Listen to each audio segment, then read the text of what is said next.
அரசு கஜானாவை பத்தி நீங்க கேக்குறீங்க பாருங்க, இவ்வளவு ஃபேக்டர் எல்லாம் நீங்க நாங்க இங்க அனௌன்ஸ் பண்ணது ஒயிட் பேப்பர். இது வந்து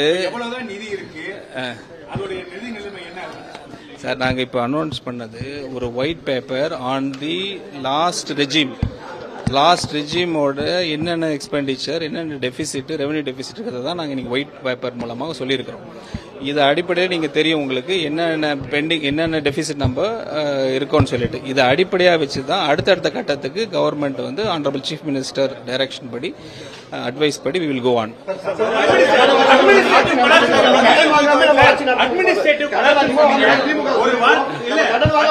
அந்த சூழ்நிலை தான் இப்ப இருக்கு. அந்த சூழ்நிலை தான் இப்படி இருக்கு. ஆமா,